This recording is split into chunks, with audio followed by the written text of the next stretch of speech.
একদিন রাতে রাহুল একা বাড়িতে বসে মোবাইল চালাচ্ছিল। হঠাৎ ওয়াইফাই চলে গেল। রাহুল বিরক্ত হয়ে বলল, এই ওয়াইফাই না থাকলে জীবনটাই শেষ।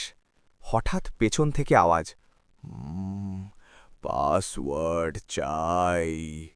রাহুল ঘুরে দেখে একটা ভূত দাঁড়িয়ে। রাহুল কাঁপতে কাঁপতে বলল, তুমি তুমি কে? ভূত হেসে বলল, আমি এই বাড়ির পুরনো মালিক, আর ওয়াইফাইও আমার। রাহুল বলল, পাসওয়ার্ডটা দাও প্লিজ। ভূত বলল, ঠিক আছে, কিন্তু একটা শর্ত আছে। রাহুল, কি শর্ত?